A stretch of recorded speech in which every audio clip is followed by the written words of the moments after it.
Olá, meus queridos, como vocês estão? Eu fico na expectativa para que todos vocês estejam estudando, aprendendo história e bem, e bem. Mais uma aulinha, hein? Mais uma aulinha, aula 15, a mineração no Brasil colonial, século XVIII, canal Professor Gilson Lopes. Falando em canal, já deu seu like? Falando em canal, já se inscreveu? Caso você não seja inscrito, por favor, contribua com o nosso trabalho. Vamos dar aqui o prosseguimento, galera.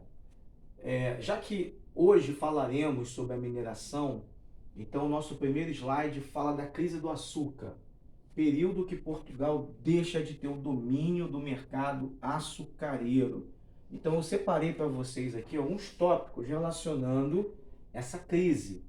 Bem, primeiro tópico, a experiência do Brasil holandês, que vai de 1624 até 1654. Então percebam aqui o Nordeste brasileiro, que foi dominado pela Holanda.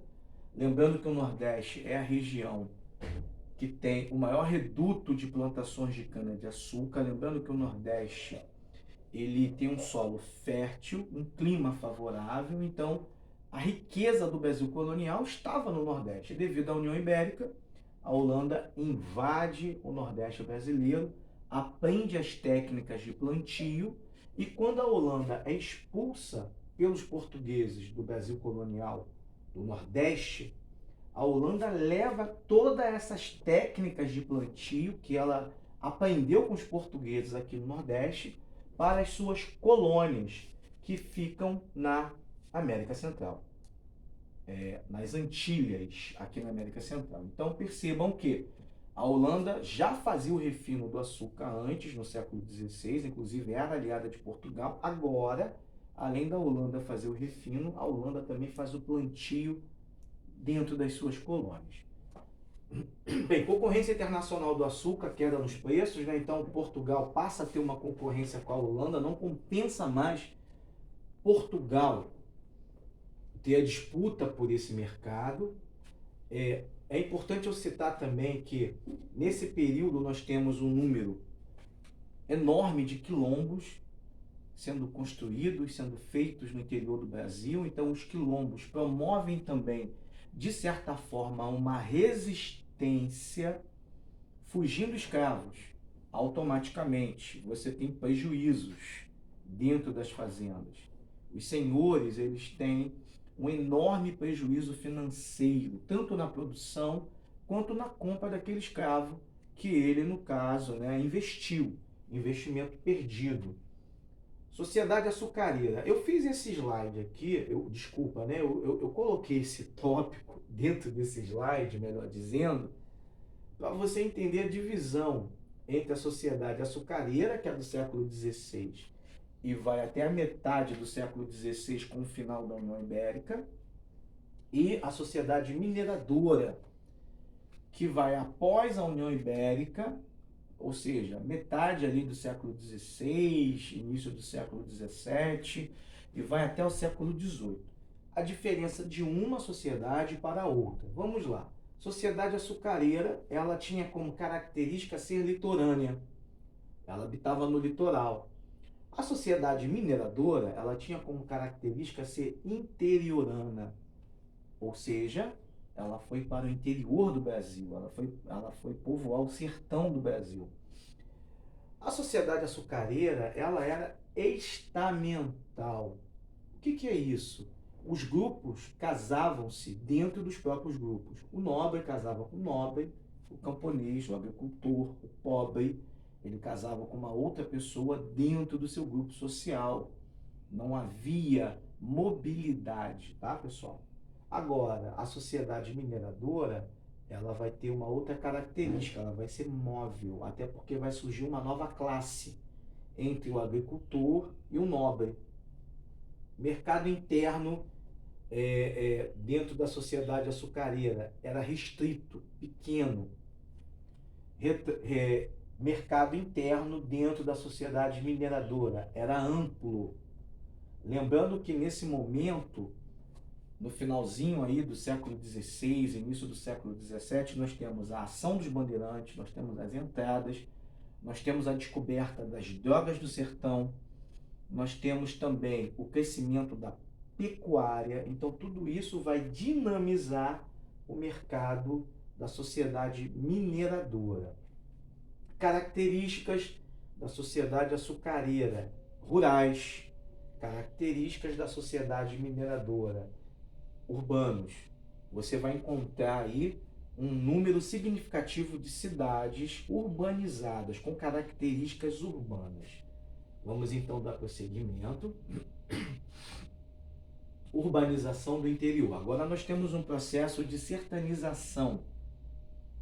O português saindo do litoral, indo para o interior, indo para o sertão da América Portuguesa. Dentro desse contexto, nós temos mudanças no Brasil colonial.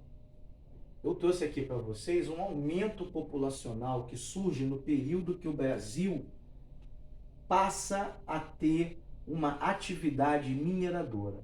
Percebam aqui os números. Claro que esses dados são aproximados, né? No século XVII, enquanto o Brasil tinha como seu principal item a cana-de-açúcar, havia aproximadamente 300 mil habitantes no Brasil colonial. No período minerador aurífero, essa população ela vai aumentar, ela vai para 300 milhões, né? E 300 mil habitantes. Percebam como cresce. Bem, qual o motivo do crescimento? O motivo é que muitos portugueses da metrópole, sabendo da descoberta do açúcar, e também muitos portugueses que habitavam nas colônias africanas, nas ilhas atlânticas, vão querer se mudar para o Brasil colônia para tentarem produzir, para tentarem capturar ouro, para enriquecerem, né, com a descoberta do ouro aqui no Brasil colonial. Processo de sertanização, que é o mesmo de interiorização. Nós vamos encontrar a formação de cidades e vilas no interior do Brasil. Expansão do mercado interno, economia colonial. Ainda há pouco eu disse sobre a pecuária, sobre as drogas do sertão, sobre as atividades bandeirantes. Percebam que, nesse momento, na medida que as cidades no interior elas vão sendo desenvolvidas, elas vão sendo criadas, é claro que essas cidades elas vão se comunicando entre si e vão tendo relações comerciais entre si. E isso vai sendo desenvolvido e, ao mesmo tempo, isso vai crescendo, tendo aí uma expansão do mercado interno. Bem, no período da mineração, a família real portuguesa ela endurece ainda mais o pacto colonial. Devido a quê? Devido à questão sobre a fiscalização. A coroa tenta impedir roubos, impedir também a corrupção e aumenta a carga tributária para tentar arrecadar mais em cima dos colonos que residiam aqui, né? Deslocamento do eixo colonial. No período açucareiro, a riqueza da economia colonial estava concentrada no Nordeste. No período minerador, a riqueza desse período está localizada na região Centro-Sul, ou seja, Minas Gerais, Rio, São Paulo, também ali a região de Goiás, Mato Grosso, que também teremos, né, minas auríferas. Vamos dar prosseguimento à nossa aulinha. Algumas mudanças que passam a ocorrer. A mudança da capital de Salvador, ela é transferida para o Rio de Janeiro, isso em 1763. Por que a capital se modifica? Por que há uma necessidade de mudar a capital? Olhe para cá para o mapa, por gentileza. Rio de Janeiro está ao lado de Minas Gerais, faz, né, divisa, inclusive. Rio de Janeiro, por estar próximo de Minas, automaticamente existe uma facilidade maior de trazer o ouro para a capital. Esse é o primeiro motivo, né? O segundo motivo, você vai encontrar aqui também minas de ouro na região de Goiás e na região de Mato Grosso. Século XVII não haviam estradas para essa região.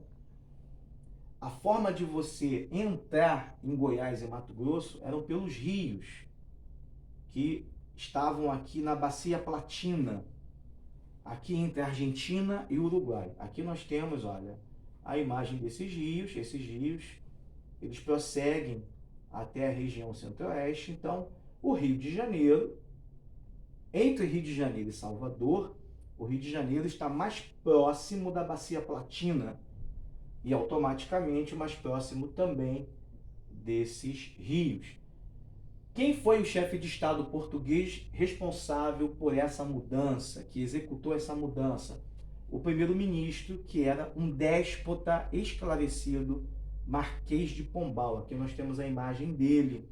Ele foi o responsável, ele foi o mentor pela mudança da capital. Então, lembrando, galera, a mudança da capital ocorreu pelo principal motivo. Qual foi o principal motivo? A questão aurífera, tá? A questão das minas de ouro. Vamos dar prosseguimento aqui. Vamos falar um pouquinho também sobre o comércio, essa integração entre essas cidades, tá? Nós temos aqui os tropeiros, que eram os comerciantes. Aqui nós temos algumas imagens. Nós temos alguns homens conduzindo mulas. E os tropeiros, eles levavam diversos artefatos. Levavam ferramentas, levavam roupas, levavam calçados, levavam alimentos. E quando eles chegavam numa determinada cidade, eles comercializavam esses produtos. Então, os tropeiros naquela época faziam o que os caminhoneiros fazem no século XXI dentro do Brasil moderno. Uma breve comparação entre o Brasil colonial e também o Brasil de hoje, né? Então, os tropeiros exerciam a atividade comercial. Vamos aqui dar prosseguimento. O movimento bandeirante vai ocorrer justamente no período que nós temos a União Ibérica, lembrando que não existe mais o Tratado de Tordesilhas. Os portugueses podem migrar, podem passar para o lado espanhol. Então, o interior do Brasil colônia é povoado, são construídos aí cidades e vilas. É inclusive dentro desse contexto que nós temos a descoberta de ouro em Goiás e também em Mato Grosso, né? Então vamos lá, o movimento bandeirante, antecedente fundamental à União Ibérica, que vai de 1580 até 1640, expedições oficiais e particulares. Isso aqui representa entradas e bandeiras, né? As entradas eram patrocinadas pela coroa e as bandeiras elas eram patrocinadas por ricos particulares, ricos fazendeiros, né? A mineração ela desenvolveu casas de fundição, que nós temos aqui uma imagem. Casa de fundição era um local que fazia justamente a fiscalização da coleta do ouro naquela região. Então, se aquela região tinha minas auríferas, então haviam fiscais do governo português e havia uma casa de fundição como essa.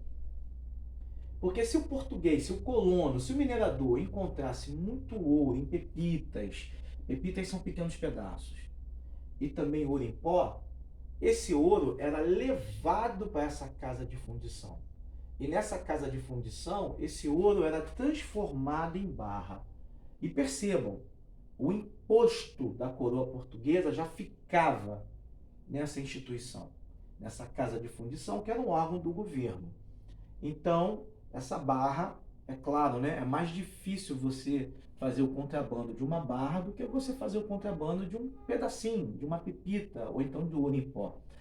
A coroa portuguesa justamente estipulou esse método com a intenção de diminuir o contrabando, diminuir também a corrupção, diminuir também o ouro. Nós temos uma intensa fiscalização da coroa. Aqui eu coloquei 2 impostos que você deve encontrar com facilidade em livros didáticos, né, que é o quinto, que era 20% do ouro coletado na mina, que era aquilo que o minerador conseguia durante a sua produção. Então 20% dessa produção ficava com o governo. E também a derrama. A derrama já era um outro modelo de imposto, né? Era quando a sociedade daquela cidade não conseguia bater as metas. Tinha uma meta. Você deveria ter, por exemplo, né, você deveria arrecadar e pagar ao governo português 1.500 quilos de ouro. Se você não conseguisse, o que seria a derrama? O exército português estaria autorizado para entrar na sua casa e pegar dentro da sua casa objetos de valor até compensar esses 1.500 quilos de ouro, né, que toda a cidade deveria pagar como tributo. E por último, a casa de fundição, que nós falamos aqui ainda há pouco. Todas as regiões que tinham produção aurífera, nós tínhamos uma casa de fundição como essa. Bem, a sociedade mineradora também vai encontrar um modelo de arte que vai acompanhar essa condição financeira. Arte na sociedade mineradora. Então nós temos aqui o Antônio Francisco Lisboa, mais conhecido como Aleijadinho. Aqui nós temos uma imagem dele. Ele era um artista que viveu no Brasil colonial e desenvolveu esse tipo de arte que nós estamos vendo aqui no nosso slide, né? Eu separei aqui essas duas imagens para você ter noção da produção artística do nosso Aleijadinho. Era uma arte com característica barroca, com característica também arte sacra, ou seja, com manifestações religiosas e um tipo de arte que era específico da Contra-Reforma. Lembrando que no século XVI nós tivemos a Reforma Protestante com Martinho Lutero e logo depois a Igreja Católica, ela faz a Contra-Reforma, ou seja, endossando a sua doutrina, colocando os seus parâmetros acima das questões luteranas, até para que o povo católico não se envolvesse, né, com as doutrinas luteranas. Então, esse tipo de arte vai ter esse tipo de característica, né, voltado aqui para manifestações dentro desse quesito da Contra-Reforma. Principais conflitos ocorridos nesse período: Guerra dos Emboabas, 1707, 1709 e Revolta de Vila Rica. Ambos esses conflitos ocorreram na região de Minas Gerais, região aurífera, e também ocorreram por conta da descoberta do ouro. Galerinha, estamos terminando a nossa aula. Fiquem todos com Deus, bons estudos. Permaneçam comigo, ligado no meu canal, que se Deus quiser, iremos conseguir juntos essa aprovação. Saudações.